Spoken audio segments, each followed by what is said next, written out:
கோயிலுக்குள்ள போய் சாமி கும்பிட்டுட்டு வெளியே வந்தா நமக்கு மனசு நிம்மதியா இருக்குன்னு சொல்றோமே, அதுக்கு பின்னாடி அறிவியல் ஒளிஞ்சிருக்குன்றது எத்தனை பேருக்கா தெரியும்?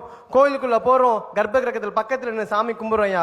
கோயில் சாமிக்கு கீழே என்ன இருக்குன்றது நிறைய பேருக்கு தெரியாது. நான் சொல்றேன் கேட்டுக்குங்க. சாமியை வைக்கிறதுக்கு முன்னாடி நிறைய மந்திரங்களை சொல்லி எந்திரத்தை ஒன்ன வேண்டி அதை அடியில வைப்பாங்கயா. அதுக்கு மேலதான் சாமியவே மேல வைப்பாங்கயா. அந்த கீழே வச்சிருக்காங்களே எந்திரம், அதுல ஒரு சக்தி இருக்கியா. அதுக்கு பேர் சயின்ஸ்ல புரோட்டான் அப்படின்னு சொல்லுவான். அதுக்கு பேர் பாசிட்டிவ் அயான் அப்படின்னு விஷயம் சொல்லுவாயா. அந்த புரோட்டான் எல்லாமே சேர்ந்து அந்த சாமி வந்து ஒரு கண்டக்டரா இருக்கும். அந்த சாமி கிட்ட போய் சேருங்கயா. அந்த சாமி வந்து ஒரு சார்ஜ் பேட்டரி மாதிரி. அந்த சாமி ஃபுல் அண்ட் ஃபுல் பவரை வாங்கிட்டு வெளியே விட தெரியாம தடுமாறியா. நம்ம பக்கத்துல போய் நின்று சாமியை கும்பிடும் போது ஆட்டோமேட்டிக்கா அந்த பவர் ஃபுல்லாவுமே நம்ம கிட்ட வந்து சேரியா.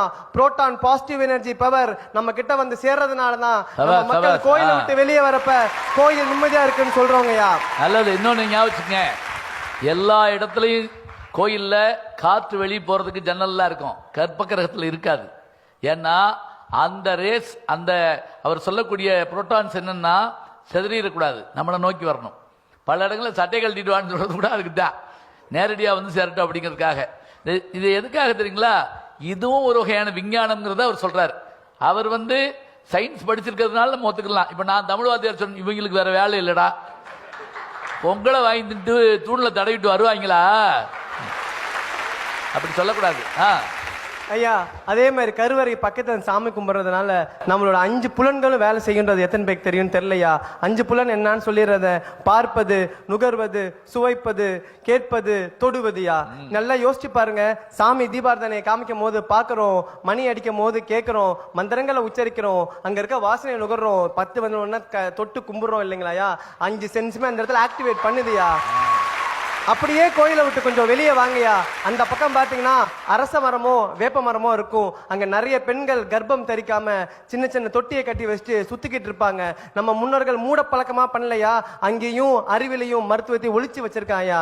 அங்க மரத்தை சுத்தி வரப்ப நல்லா தெரிஞ்சுக்கோங்க, அரச மரத்திலையும் வேப்ப மரத்திலையும் தான் அடிக்குவேட் ஆக்சிஜன் இருக்குன்னு சொல்லியிருக்கான்.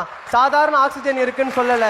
வேப்ப மரத்தாலையும் அரச மரத்தாலையும் மட்டும்தான் ஆக்சிஜனை காலையிலையும் கொடுக்க முடியும், நைட்டும் கொடுக்க முடியும். அங்க கர்ப்ப பெண்கள் அந்த மரத்தை சுத்தி வரப்ப ஆக்சிஜன் உள்ள இன்ஹேல் பண்ணாங்கன்னா செல்கள் உயிர்ப்பிக்கும், நோய்கள் விலகும், கர்ப்பம் தரிக்கும் சொன்னதுனாலதான் மரத்தை சுத்தி வர சொல்றாங்கய்யா. அப்படியே நம்ம வீட்டுக்கு வருவோம்யா. அப்படியே வீட்டுக்கு வந்த உடனே நம்மளோட தமிழனோட பண்பாடு கையெடுத்து கும்பிடுறது.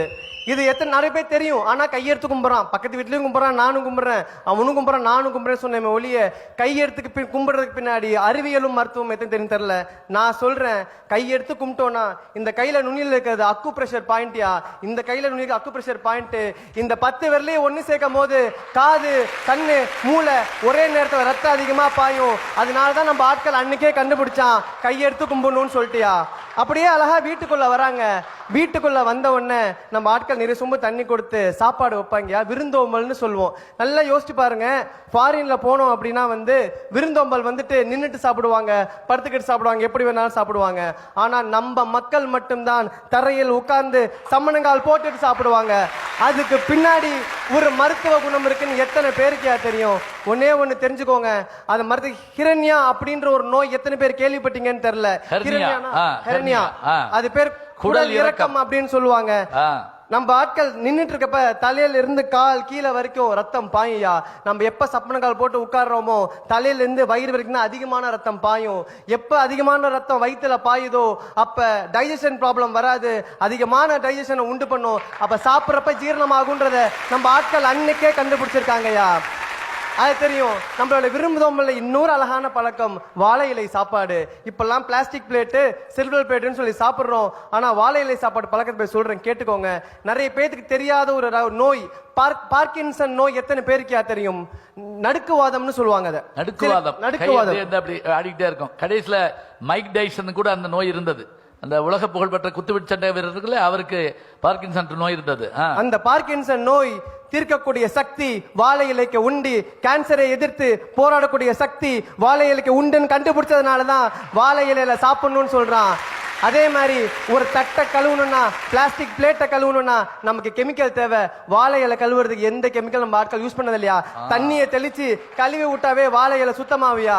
இன்னொரு ரகசியம், வாழை இலை வாட்டர் ப்ரூஃபியா. அழகா இது ஒரு ரகசியத்தை வச்சிருக்கான். அடுத்தது சாப்பாட்டுக்கு வரையா. நம்ம உட்கார்ந்த உடனே இப்ப இருக்க மெடிசன், இப்ப இருக்க ஆட்கள் என்ன பண்றாங்க, இனிப்ப முதல்ல வச்சிடறாங்கய்யா. ஆனா அது ஒரு தவறான செயல். நம்ம முன்னோர்கள் கத்து கொடுத்தது முதல்ல காரத்தை சாப்பிடணும், அப்புறம் இனிப்ப சாப்பிடணும்யா. ஏன் காரத்தை சாப்பிடணும்னு சொல்ற கேளுங்க.